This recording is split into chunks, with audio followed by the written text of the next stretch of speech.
So traditionally, if you think about it, we often think of leadership as this sort of, I am the leader and this is my team. We are leading a team of people towards a shared endeavour, and they are all doing things somewhat directed by us. So I call that task and team leadership. So that's really, really important. And it is the foundation for what we're trying to do, right? Particularly when you get to a senior level, thinking about leadership in a broader context, effectively, if we think that leadership is the impact that we have on other people within a system where we're trying to pursue a shared endeavour, then in actual fact, one of the most important and challenging parts of leading for people at senior level is leading peers. So I've got this kind of leadership structure here where I am the leader and I've got my team, but that leading of peers, often I don't know how many times I've been in organisations where we've experienced a challenge of silo working, of people working within their vertical, but not necessarily collaborating across.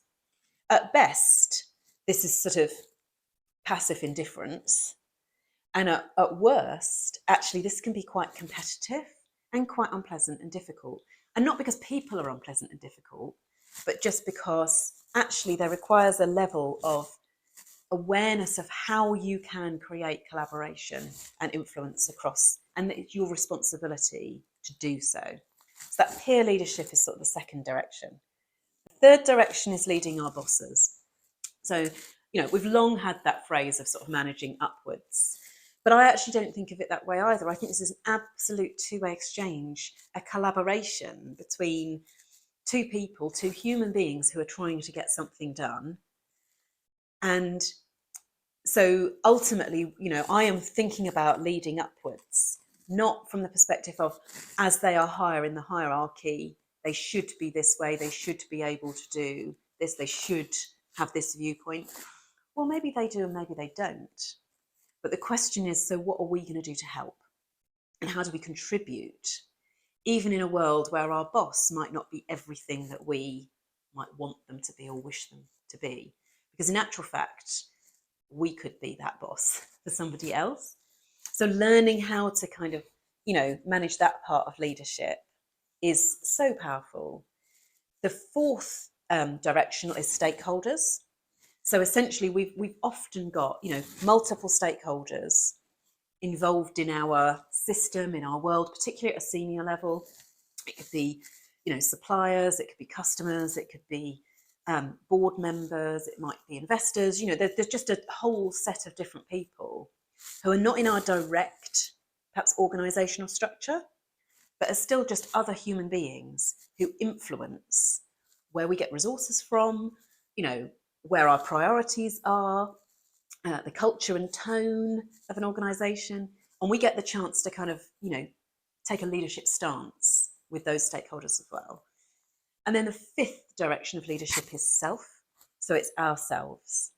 So it is the work we do to be in leadership of ourselves so that we are able to serve these other five directions of leadership. So it's fundamental. So in actual fact, you can be a leader of all four directions without ever even having a team, at whatever level you're at.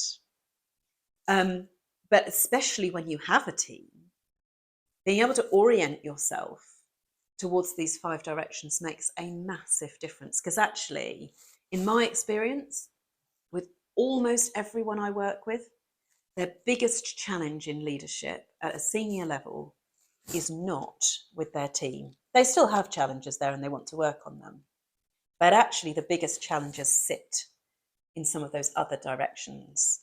And so learning how to nurture and work those relationships into collaborative, successful, thriving relationships makes a fundamental difference, and makes a difference to you being able to lead your team rather than the system sometimes getting in the way.